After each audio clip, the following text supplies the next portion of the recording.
Good afternoon. Welcome to the Analyst. Today we'll be taking up 9 newspaper articles from the Hindu and the Indian Express and discussing them. The handout for the same will be available in the description of this video for your kind perusal. Please have a look at that. The first article that we'll be taking up is related to Indus Water Treaty. As there will be no more meetings of the Permanent Indus Commission until there is a renegotiation of the Indus Water Treaty between the governments of India and Pakistan. The second article is related to marital rape, as the pleas seeking criminalization of marital rape are pending in the Supreme Court. Additionally, we'll be taking up 7 articles in the simplified. Now, the first article is related to Indus Water Treaty. The context behind it is that there will be no more meetings of the Permanent Indus Commission till there is a discussion for the renegotiation of the Indus Water Treaty between the governments of India and Pakistan. So we will discuss the provisions of the Indus Water Treaty, the concerns related to it, the significance of the treaty, and what can be the potential implications if the treaty is abrogated. This is important in GS2 under international relations. Now, when India and Pakistan got independence, we put in place an accord, the Inter-Dominion Accord in 1948, according to which India was to release water to Pakistan in return for annualized payments from the side of Pakistan. But this arrangement did not work out. Therefore, the World Bank brokered truce between India and Pakistan, and the Indus Water Treaty of 1960 was signed. At the time of independence, Pakistan became the lower riparian state in the Indus Water Basin, and India was the upper riparian state. Therefore, the two irrigation works which were supplying water in Pakistan, that is one Madhopur on Ravi and the other at Firozpur on Sutlej, they fell in India, and therefore a dispute thus arose and the negotiations were held under the International Bank for Reconstruction and Development, which is a part of the World Bank, and it led to the signing of the Indus Water Treaty in 1960. Let us also look at a timeline of the disputes between India and Pakistan. In 1951, Pakistan had accused India of cutting water to many of its villages, and therefore in 1954, World Bank came up with the idea of brokering truce between India and Pakistan so that the matter can be resolved peacefully, which led to ultimately the signing of the Indus Water Treaty in 1960. But under the Indus Water Treaty, India was also allowed to utilize the waters of the western rivers also. As per the Indus Water Treaty, the waters of the western rivers, that is Indus, Jhelum and Chenab, were to be utilized by Pakistan, and the waters of the eastern rivers, that is Ravi, Byas and Satluj, were to be utilized by India. Therefore, 80% of the water in the Indus Basin went to Pakistan and 20% came to India. But on the western rivers also, India could utilize some water in the form of generating hydropower through run-of river plants, although India could not build large hydroelectric projects. But when India started building hydropower projects in Kashmir, Pakistan raised a concern in 1970. And in 1984, Pakistan again objected over India building the Tulbul barrage on Jhelum. And in response to it, India listened to the concerns of Pakistan and stopped it unilaterally. In 2007, for Kishanganga hydroelectric plant, again Pakistan raised concerns, and in 2008, the Lashkar-e-Taiba, a militant organization in Pakistan, even started a campaign against India, saying that India resorts to water terrorism, and there were further allegations also. In 2016, India even started a review of the working of the Indus Water Treaty, linking it with cross-border terrorism. Although the treaty has functioned, India has allowed it to function despite many terrorist activities from the side of Pakistan. For example, the 2001 attack on the Indian Parliament, the 2008 Mumbai terror attack, the 2016 Uri attack, the 2019 Pulwama attack, but still India shared water with Pakistan and allowed the Indus Water Treaty to function. Now, India is calling for the review of the Indus Water Treaty as there are concerns. For example, now the population dynamics has changed. Now the climate change is leading to an impact on the developing countries especially, and India has to meet its targets of clean energy, generating power through hydroelectric power projects, etc. also, and Pakistan has not been adhering to the terms of the treaty. So let's understand the provisions of the Indus Water Treaty first.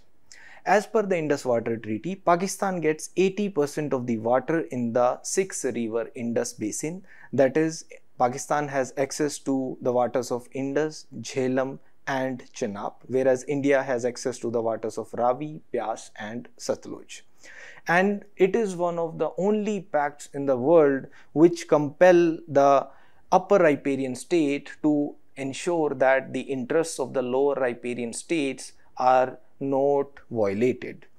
This treaty was signed after a 12-year-long fight from 1948 to 1960, and it gave a green light to irrigation of almost 30 million acres in India as well as Pakistan.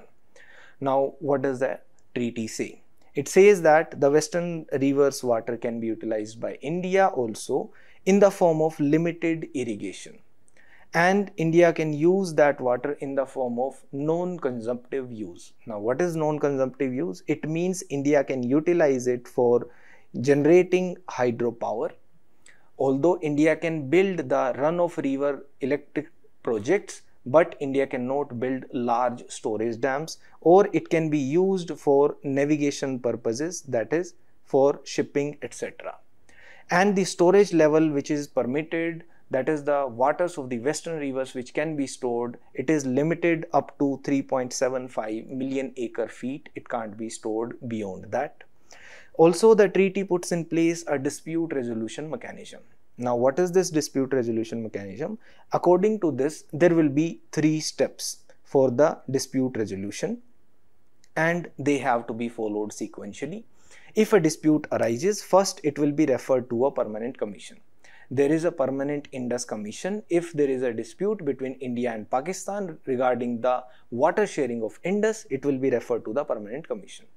Now, if the permanent commission is unable to resolve, that is, there are some unresolved questions left, or there are some technical points which are left unaddressed, then both the countries can approach the World Bank. The World Bank can appoint a neutral expert for the resolution of the unresolved questions.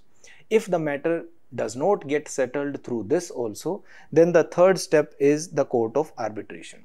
The court of arbitration can be interpreting or determining the extent of the Indus Water Treaty, and thus any dispute can be resolved. Now, what is the significance of the Indus Water Treaty? One, it is the only cross-border water sharing treaty in Asia, and therefore it ensures truce between 2 nuclear-armed neighbors, and it is one of the only pacts which is generous to the lower riparian state. If we look at the pact between USA and Mexico, which was signed in 1944, the amount of water that we are giving to Pakistan, the lower riparian state, it is 90 times that of the US-Mexico pact which the lower riparian state gets in the case of US-Mexico pact. Therefore, we are being very generous, and despite the wars of 1965 and the 1971 war, we did not disrupt the functioning or the implementation of the Indus Water Treaty and kept on sharing water with Pakistan. And India has been magnanimous. Despite various terror attacks from the side of Pakistan, we have allowed the treaty to be implemented, and it has remained successful. But there are certain concerns which are being highlighted now.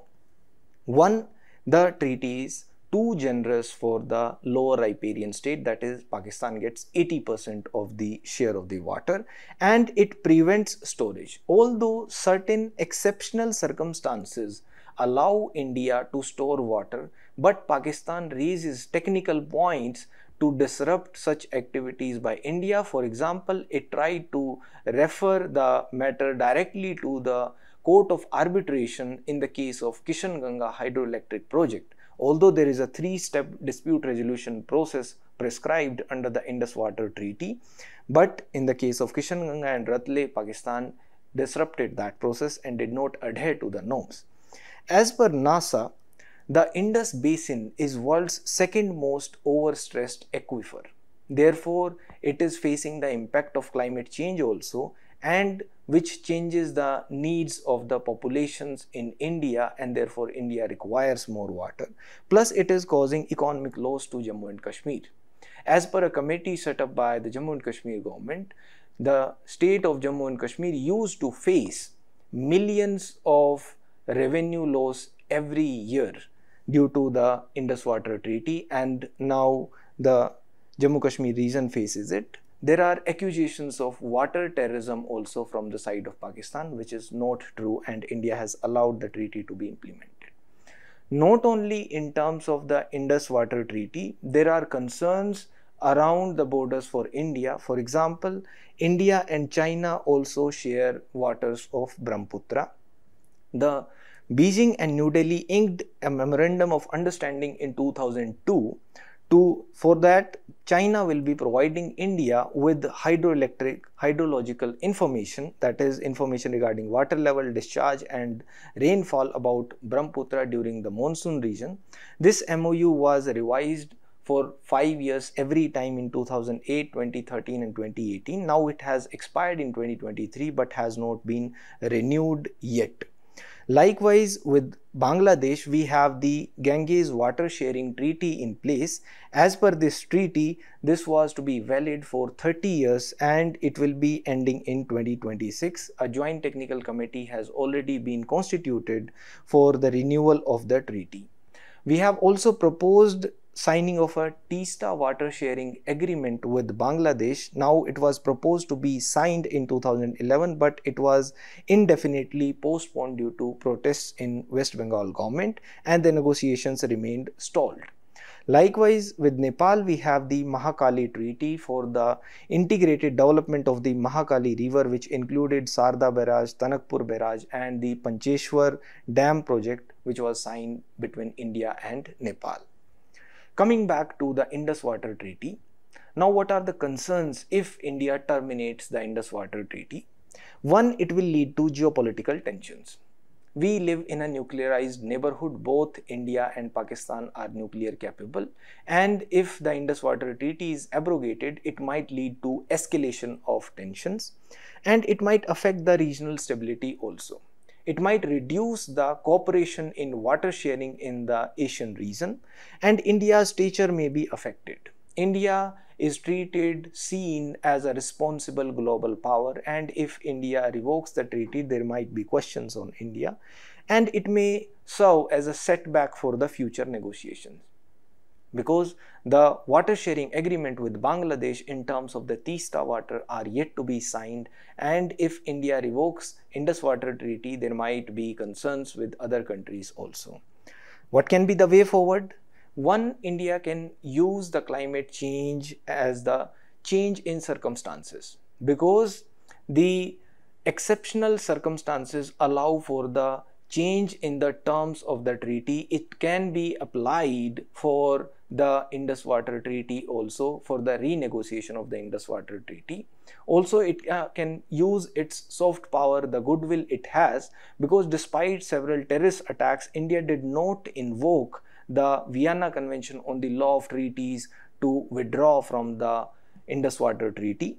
Or we can talk about the ecological perspective, that is, it can also be taken into account as per the Brisbane Declaration to ensure that there is minimum ecological flow in the river.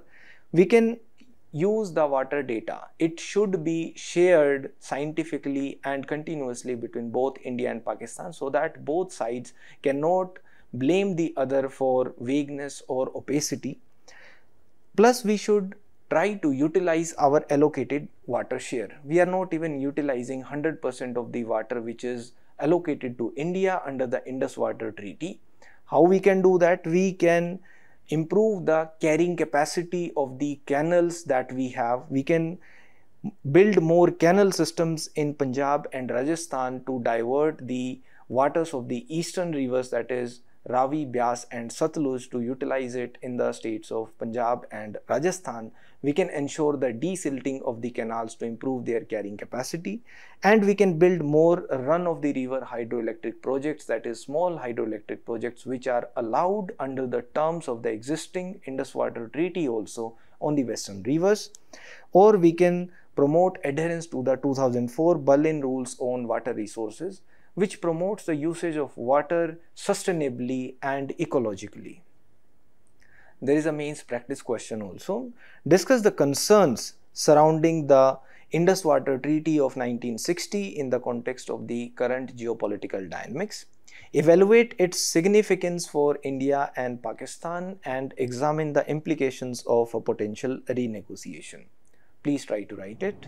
Now, the next article is related to marital rape. The context behind it is that there are pleas seeking the criminalization of marital rape in India pending in the Supreme Court. So we will understand the legal position of marital rape in India, the arguments in favor of criminalization and arguments against criminalization of marital rape in India. This is important in GS2 under the topic governance. Marital rape is unwanted intercourse, which is done by a man on his wife without her consent. That consent may be obtained by force, threat of force, or through physical violence.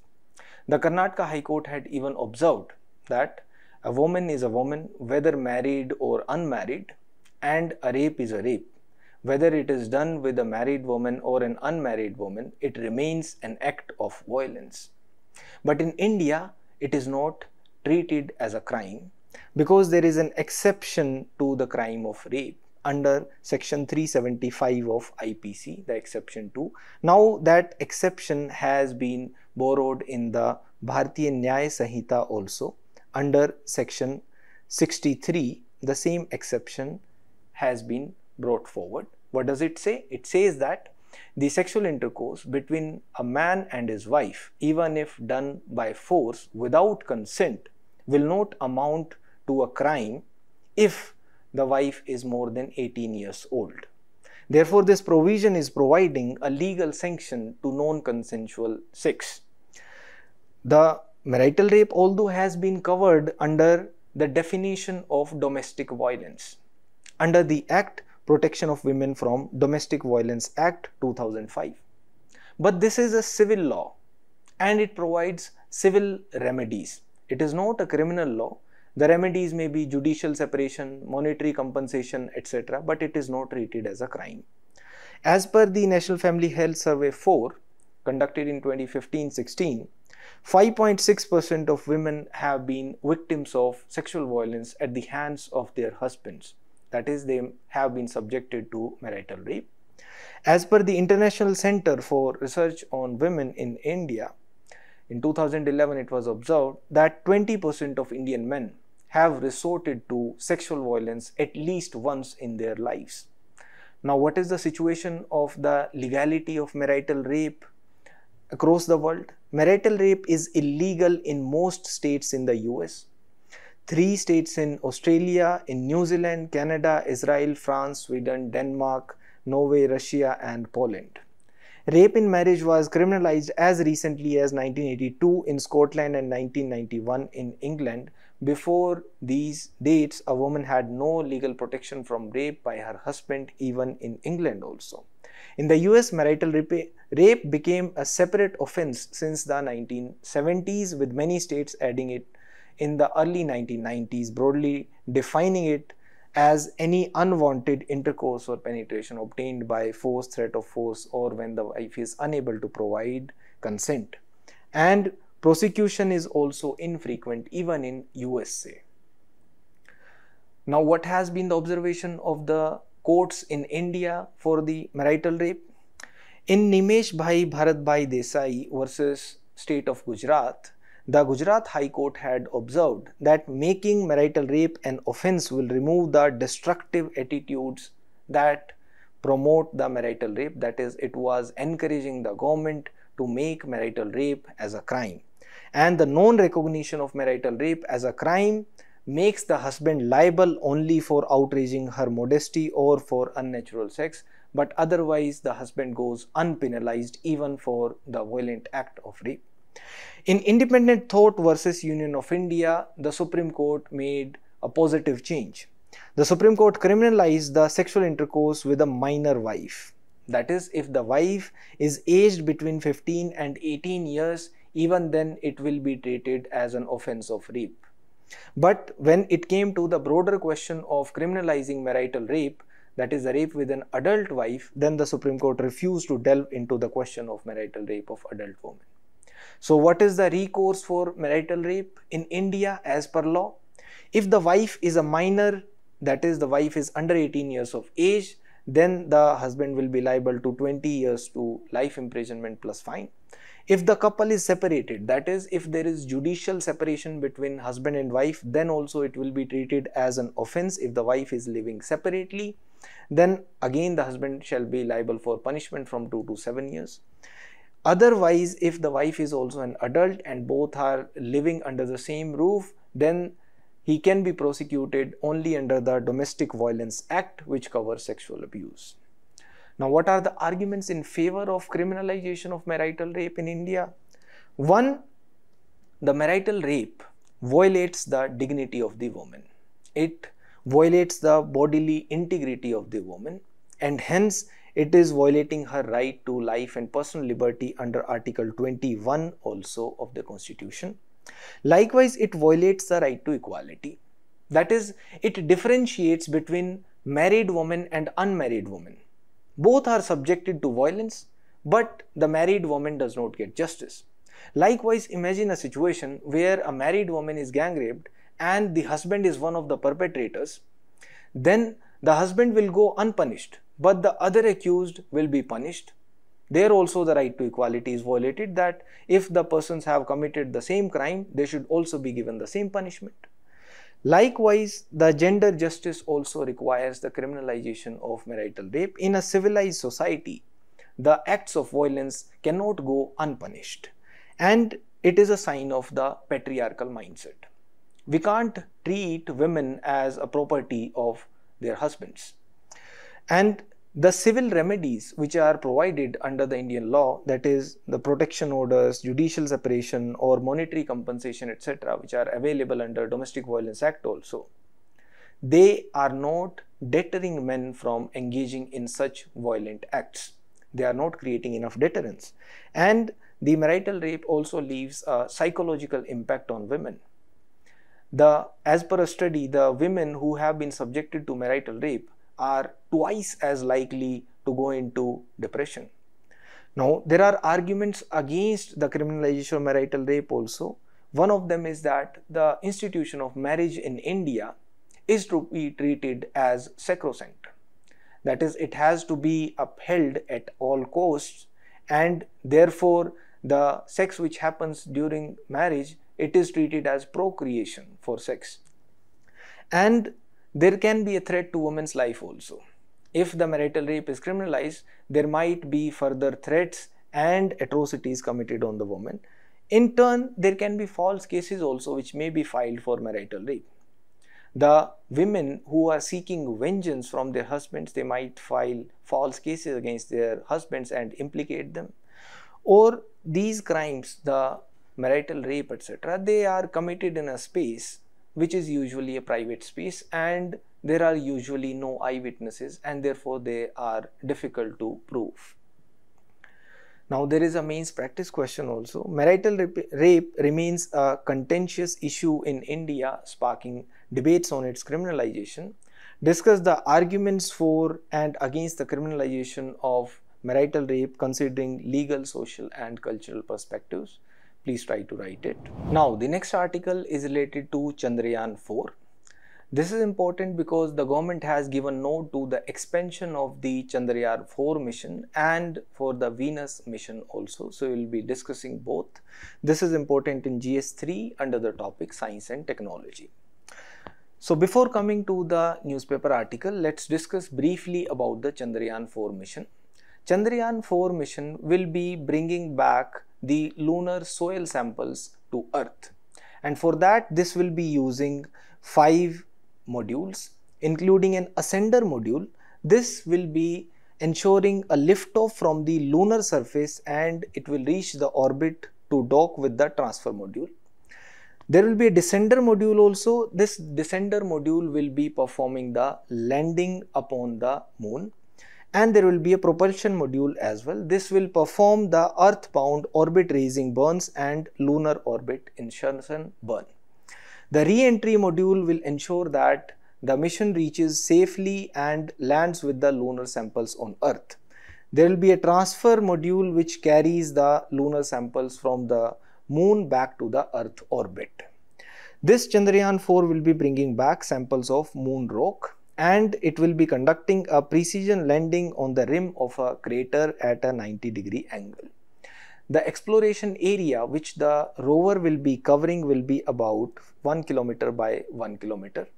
The earlier Chandrayaan-3 mission was designed for a single lunar day, and that is equivalent to 7 days on Earth. Now Chandrayaan-4 will be operating for 7 lunar days, that is, it will be equivalent to 100 days on Earth.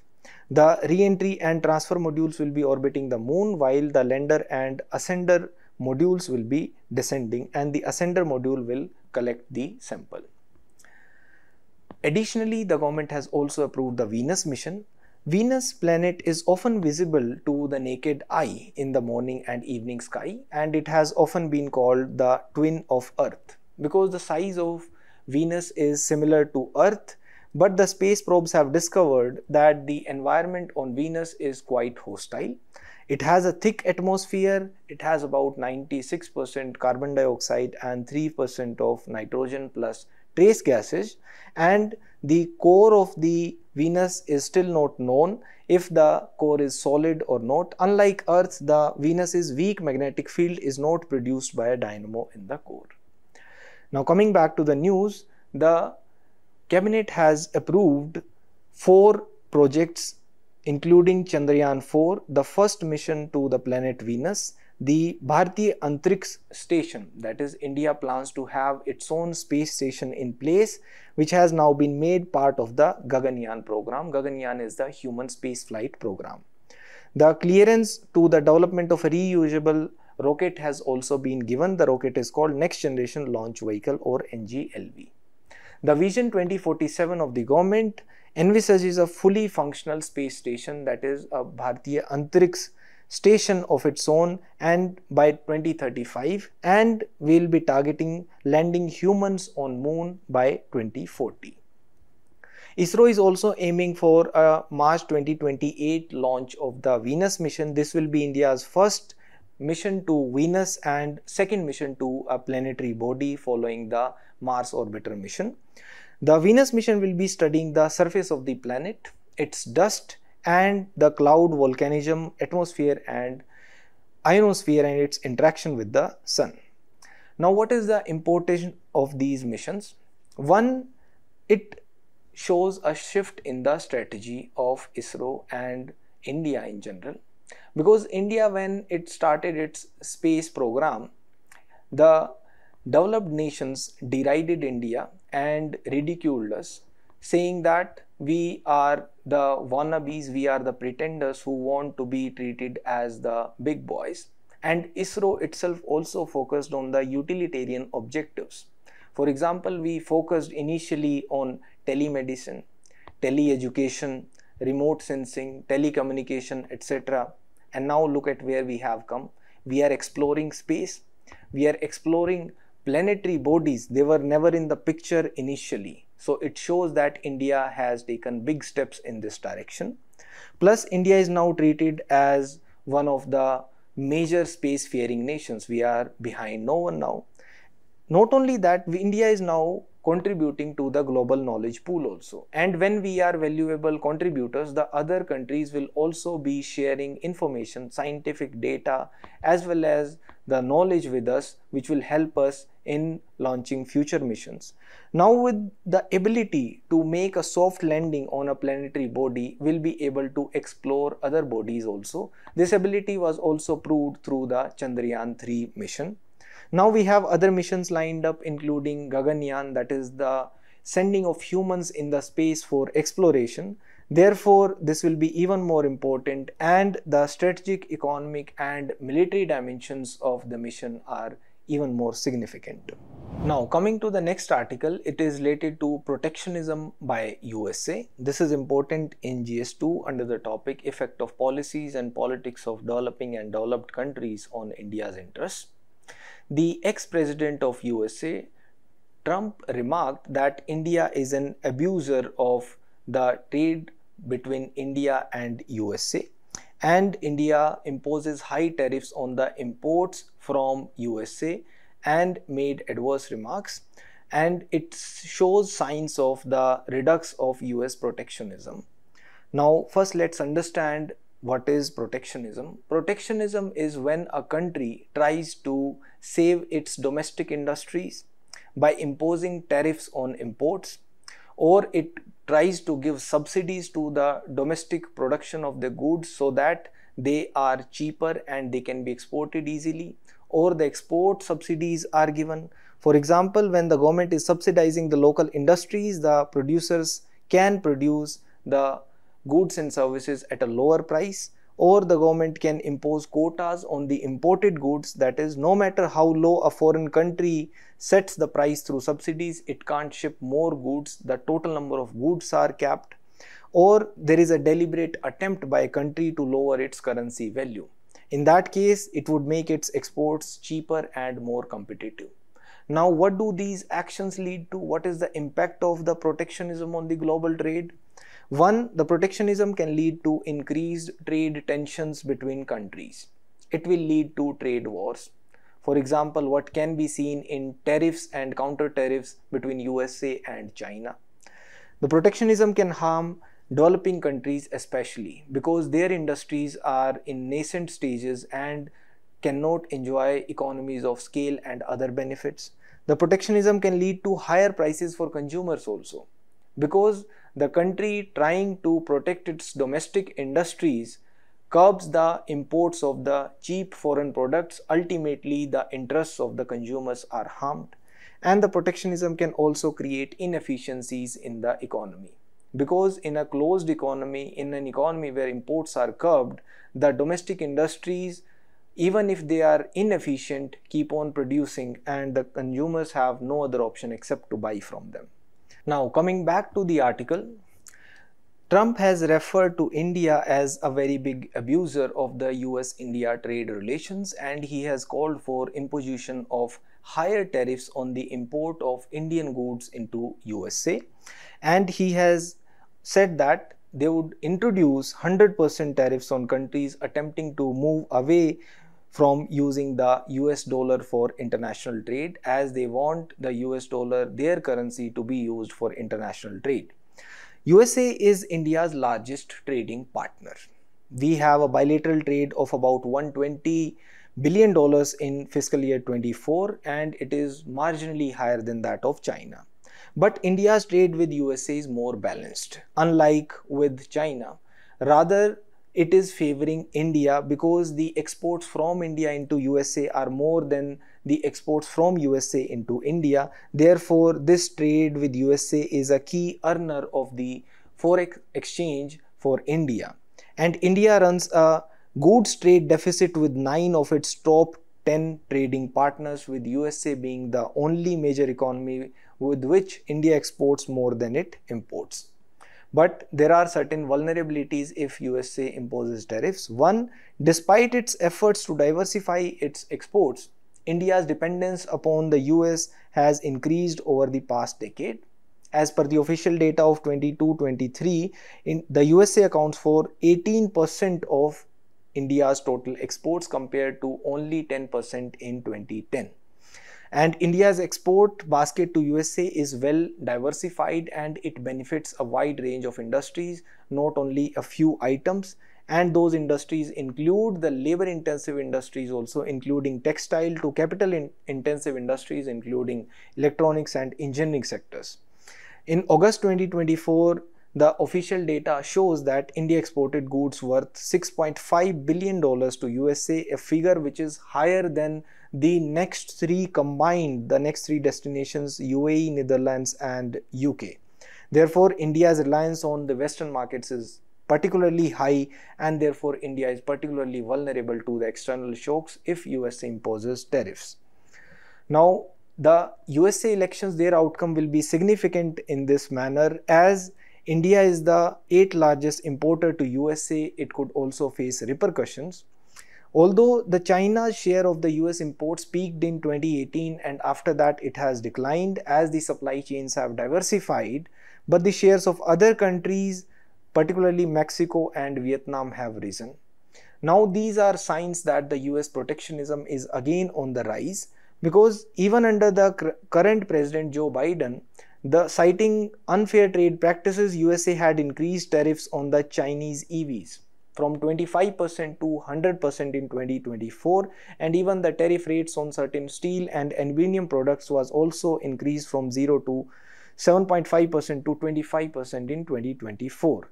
While these tariffs did not directly impact India, but it resulted in indirect impacts. For example, container shortages were observed amid a surge in the Chinese shipments to enter USA before the tariffs came into effect.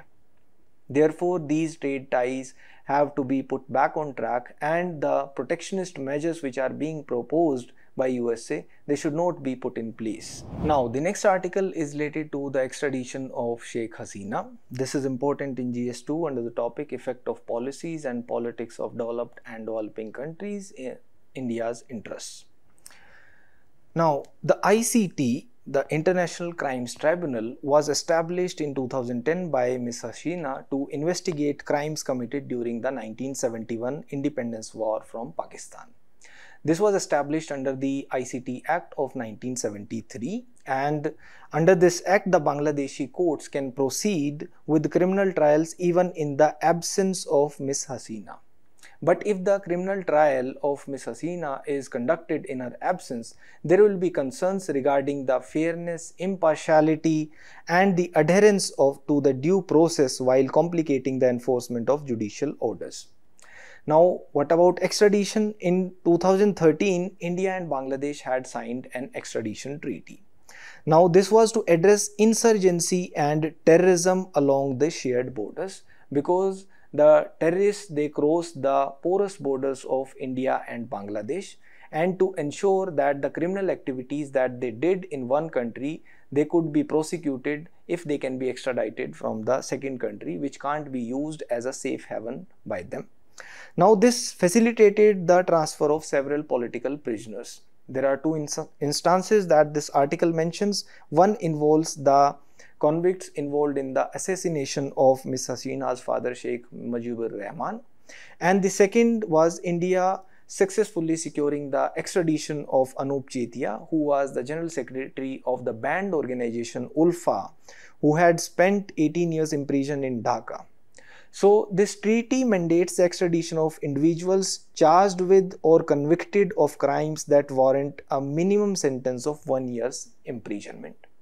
A key requirement of the extradition treaty is dual criminality, which means that the crime which the individual has committed, it should be treated as a crime in both the countries. It must be punishable in both the countries. Since the crimes which are allegedly done by Ms. Hasina, they are prosecutable in India also, and the penalties alleged for the alleged crimes are substantial. Therefore, she qualifies for extradition on these grounds. In 2016, there was an amendment to the extradition treaty between India and Bangladesh. This amendment lowered the threshold for extradition, as it removed the requirement to furnish concrete offense against the offender. Under Article 10 of the treaty, only an arrest warrant issued by a competent court is sufficient to initiate the extradition process. Therefore, sufficient evidence need not be provided. Now, can we refuse the extradition? Under Article 6 of the extradition treaty, there is an exemption. That is, if the offense is of a political nature, then the extradition may be refused. A host of offenses such as murder, terrorist-related crimes, and kidnapping are explicitly excluded from being termed as political, and Ms. Hasina has been accused of such crimes. Therefore, India may be unlikely to justify it as a political transgression to deny extradition. Likewise, there is another exemption under Article 8, which says that an extradition request can be denied if the accusation is not made in good faith in the interest of justice, or it involves military offense not considered an offense under general criminal law. That is, if the crimes for which the person is sought to be extradited, if the request is of a general nature and it is not made in good faith or in the interest of justice, then it can be denied. Now, what are the potential implications if India denies? The treaty does not guarantee Ms. Hasina's extradition, as the final decision will rather depend on the diplomatic negotiation and political considerations, and it should be seen rather as a minor political irritant, and it is unlikely to dent the bilateral relations, as the Prime Minister Modi had already talked with the person in charge in Bangladesh. And also Bangladesh is the largest trading partner of India in South India, and the bilateral trade is estimated to be $15.9 billion in the fiscal year 2022-23, and before the ouster of Sheikh Hasina, both the countries were even poised to commence the negotiations for CEPA, that is Comprehensive Economic Partnership Agreement. Now, what can be the way out of this situation? One, India can support the expression of the popular will, because that will be in line with the democratic values. India should rather focus more on the expansion of the bilateral ties and maybe the signing of a free trade agreement with Bangladesh. We can also promote a digital connectivity corridor to ensure seamless flow of goods and services across the India-Bangladesh border. We can also explore setting up a joint task force and smart border management practices, etc. Now, the next article is related to the abstention of India in the UNGA voting on Israel-Palestine issue. This is important in GS2 under the topic Effect of Policies and Politics of Developed and Developing Countries on India's interests. Now, before coming to the article, let's look at the background of this issue. The pre-British mandate was to establish Palestine, and it involved the entire territory, which is the present-day Israel-Palestine, and the Jews made up around 6% of the total population. But in 1948, the Zionist military forces expelled at least 750,000 Palestinians and captured about 78% of the historic Palestine. The remaining 23% was divided into West Bank and the Gaza Strip. In 1967, again Israel occupied the Gaza and the West Bank, and it expelled a further 3 lakh Palestinians from their homes.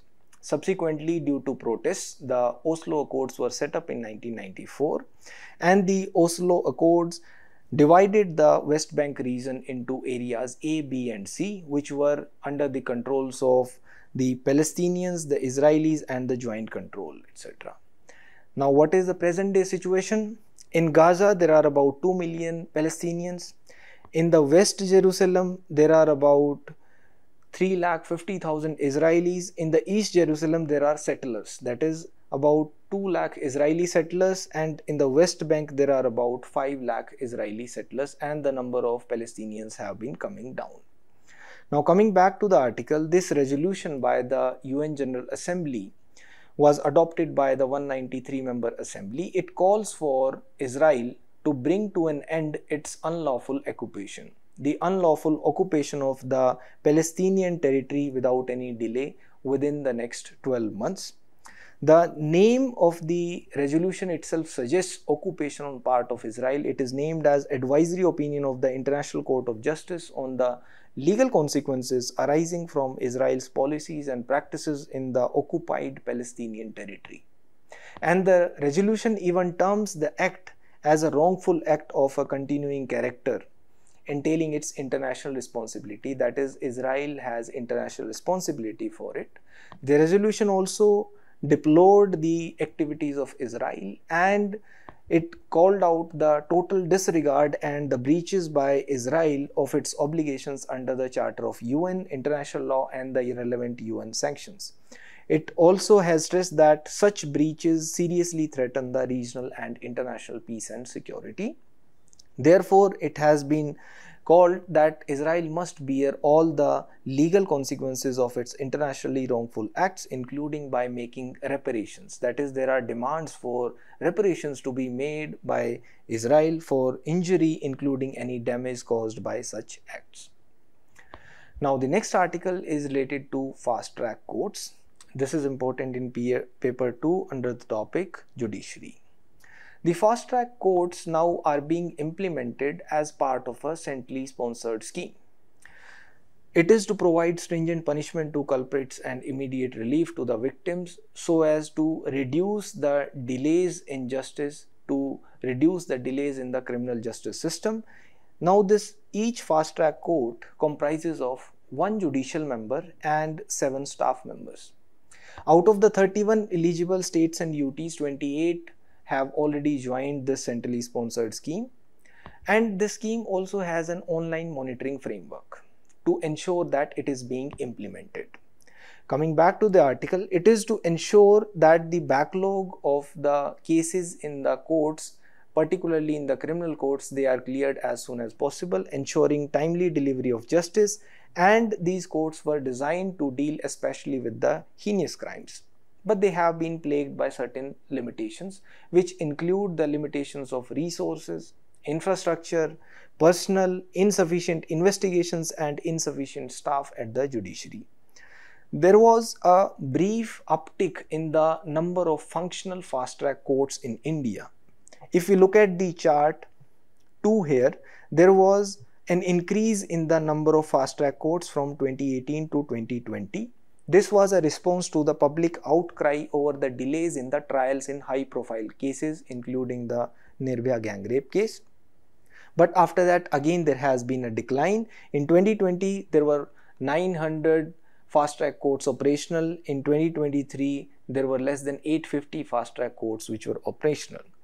The other concerns include that they have financial and administrative constraints. Not enough funds are given, and they do not have enough personnel to handle the administrative matters also.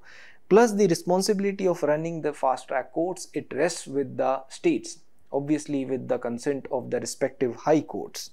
But the number of criminal cases pending, they have been increasing exponentially. Now, even in the states where these are operational, they are often also overburdened by the sheer volume of cases. Therefore, the jurisdiction is also expanding. The jurisdiction of the fast-track courts, it is disproportionately wide compared to their capacity. Rather than setting up fast-track courts for a specific kind of offences, they have been dealing with a wide variety of offences. And there many states, the scope of the fast-track courts have not been expanded beyond sexual offences also. Now, these fast-track courts, they are having huge potential to reduce the backlogs in the Indian judicial system. Therefore, what we need to do is the state should prioritize their operation. They should allocate necessary resources to enable the functioning of the fast-track courts.